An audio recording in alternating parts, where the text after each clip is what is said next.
तो मैं हूं आपका दोस्त अमित सेठी और आप देख रहे हैं हमारा चैनल तंदूरी एक्सप्रेस। तो दोस्तों, आज की शुरुआत करते हैं भाजपा की 3 राज्यों में बड़ी ज़बरदस्त जीत से, जिसके अंदर अ, लगभग कांग्रेस का कह सकते हैं कि सुपड़ा साफ हो गया है, या कि कांग्रेस जो है वो ख़त्म हो चुकी है एक तरह से।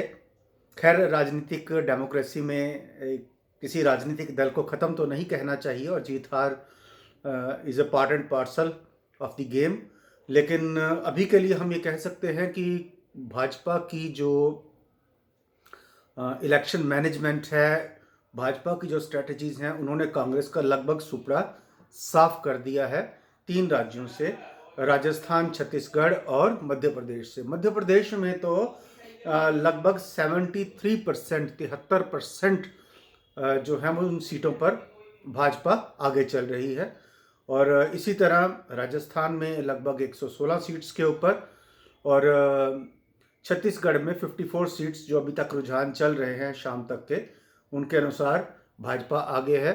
और लगभग सभी स्टेट्स में कांग्रेस की बड़ी बुरी हालत है। कांग्रेस के तमाम बड़े दिग्गज नेता अपनी सीटें खो चुके हैं या इस वक्त पीछे चल रहे हैं, कुछ आगे भी हैं, लेकिन दैट इज़ नॉट एनफ। लेकिन कांग्रेस के लिए एक सांत्वना की बात ये है कि तेलंगाना में टीआरएस, या जिन्होंने अपना नाम अभी चेंज किया है बीआरएस, भारत राष्ट्रीय समिति, को हराकर तेलंगाना में कांग्रेस जो है वो पावर में आने जा रही है बड़ी कंफर्टेबल मेजॉरिटी के साथ। तो हम ये कह सकते हैं कि एक मिला जुला सा ही ये एक देश की जनता ने एक जनादेश दिया है। दोनों पार्टियों के लिए आगे की लोकसभा की स्ट्रेटजीज को बनाने का टाइम है। जहां एक तरफ भाजपा जो है वो इस वक्त विजयोन्माद में है, सभी लोग जी भर के अपने नेताओं को मुबारकबाद दे रहे हैं, प्रधानमंत्री मोदी जी को मुबारकबाद दी जा रही है, और वो क्यों नहीं हो, उनकी मुबारकबाद बनती भी है, क्योंकि उन्होंने इस बार शायद पहली बार ये कहा कि ये मोदी की गारंटी है, और मोदी की गारंटी के ऊपर मतदाताओं ने ऐसी स्टेट में भी, छत्तीसगढ़ जैसी स्टेट में भी जहां पर यह कहा जा रहा था कि भाजपा शायद चुनाव ना जीते, वहां पर भी लोगों ने खुलकर वोट दिया। और 99 में से ऑलमोस्ट 54 सीट्स, 54 सीटों पर भाजपा या तो जीत चुकी है या आगे है। शायद एक आध सीट कम ज़्यादा हो सकती है।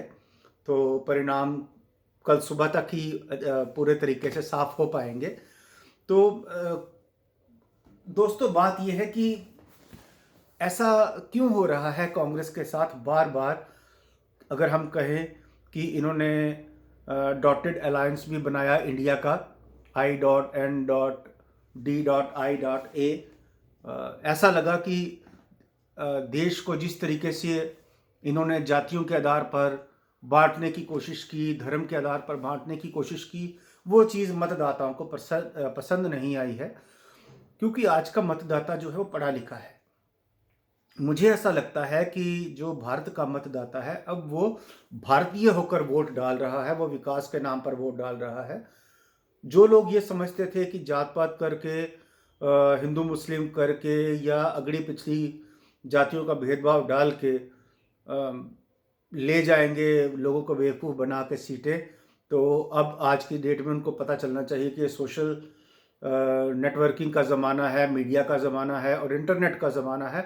और आज जो खबर एक स्टेट के अंदर दूर दराज में, जैसे कि एम के स्टालिन, जैसे कि डीएमके के जो नेता हैं, उन्होंने ये कहा कि हिंदू धर्म का वायरस एक वायरस की तरह है और उसका समूल विनाश होना चाहिए, उसको ख़त्म किया जाना चाहिए। और उस पर जो कांग्रेस के नेताओं ने जो एक चुप्पी साधे रखी, तो उसका जो भारतीय जनमानस है, इसके हृदय पर बहुत ज़्यादा नुकसान हुआ, बहुत ज़्यादा दुख हुआ लोगों को। मेरी कई कांग्रेस के नेताओं से भी बात हुई थी, हमारे मित्र मंडली में ही हैं, तो उनका भी यही कहना था कि हमें इस बात का विरोध करना चाहिए था हमारी लीडरशिप को, लेकिन उन्होंने नहीं किया कुछ राजनीतिक हितों की वजह से। और इसका सच मानिए हमारे देश के जनमानस के हृदय पर बहुत बुरा असर पड़ा है। और अभी जो हिंदी हार्टलैंड है, खास करके ये जो आपने 3 स्टेट्स देखी हैं, राजस्थान, मध्य प्रदेश और छत्तीसगढ़, सिर्फ यहीं पर इसका असर नहीं रुकेगा, बल्कि आने वाले टाइम में लोकसभा के चुनावों में भी इसका असर ज़बरदस्त होगा।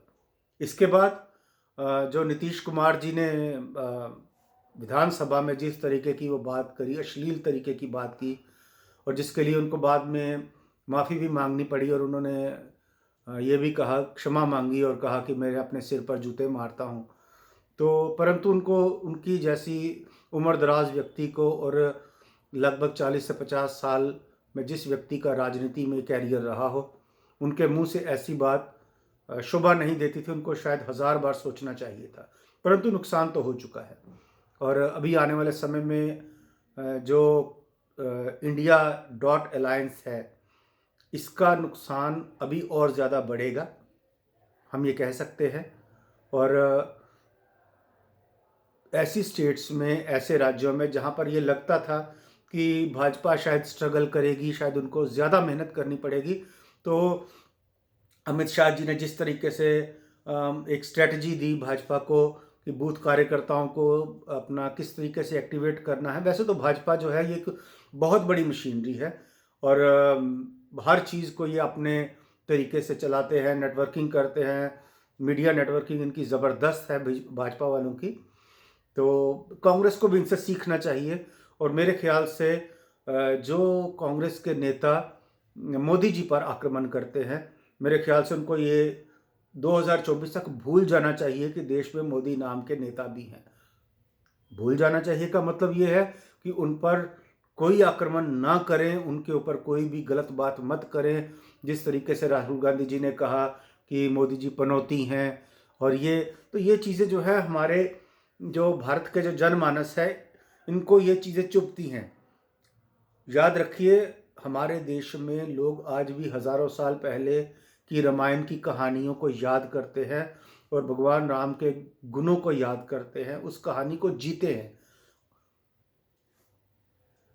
उस कहानी के जो पात्र हैं, चाहे वो निषाद राज हों, चाहे वो शबरी हों, उनको सम्मानपूर्वक याद किया जाता है, उनको भगवान की तरह याद किया जाता है, चाहे वो वाल्मीकि जी हों।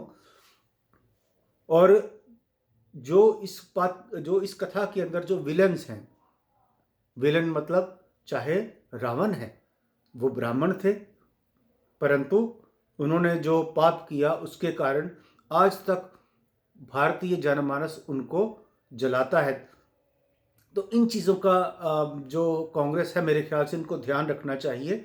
और जब भी वो मोदी जी पर आक्रमण करते हैं, तो उनको ये ध्यान रखना चाहिए कि वो आक्रमण एक शालीनता की सीमा में हो, उसके ज़्यादा बाहर ना जाए। और जिस तरीके की ये कहते हैं इंग्लिश में स्लैंग लैंग्वेज, एक भद्दी लैंग्वेज, भद्दी भाषा का जो इस्तेमाल कर रही है कांग्रेस, इससे इसको अगर ये बचे तो शायद ये अपने आप को भी बचा लेंगे, और जो इनके साथ जो पार्टियां जुड़ी हुई हैं उनको भी बचा लेंगे। लेकिन आज के लिए फ़िलहाल हम भाजपा को और उसकी पूरी मशीनरी को, उनके सभी नेताओं को मुबारकबाद देते हैं कि उन्होंने ये चुनाव बड़ी ज़बरदस्त तरीके से जीता, और कांग्रेस को भी मुबारकबाद देते हैं कि उन्होंने तेलंगाना में जीत हासिल की। डेमोक्रेसी के लिए, लोकतंत्र के लिए, जहां एक तरफ सत्ता पक्ष का होना ज़रूरी है, वहां पर एक मजबूत विपक्ष का होना भी ज़रूरी है। कांग्रेस का लगातार हारते जाना, और इतने बुरे तरीके से हारते जाना, लोकतंत्र के लिए कोई अच्छी निशानी नहीं है। कांग्रेस को मजबूत होना पड़ेगा, तभी इस देश में लोकतंत्र मजबूत होगा। लेकिन फिर मैं यही कहना चाहता हूं कि देश की मजबूती कांग्रेस के और भाजपा के दोनों के मजबूत होने में है, लेकिन इन दोनों को देश के लिए कार्य करना पड़ेगा। मोदी के विरोध में आप देश का विरोध नहीं कर सकते हैं, इस चीज़ को याद रखिए। देश का जनमानस इस चीज़ को पसंद नहीं कर रहा है कि आप मोदी विरोध में देश का विरोध कर रहे हैं। दोस्तों, अगर आपको हमारा आज का ये विश्लेषण अच्छा लगा हो, तो कृपया हमारे इस चैनल को लाइक कीजिए, शेयर कीजिए और सब्सक्राइब कीजिए। और प्लीज़ अपने कमेंट्स ज़रूर हमारे कमेंट बॉक्स में दीजिए। और यदि आप हमारे साथ हमारे शो में शामिल होना चाहते हैं तो आप हमें हमारे व्हाट्सएप नंबर पर या हमें कमेंट्स के अंदर मैसेज कर सकते हैं।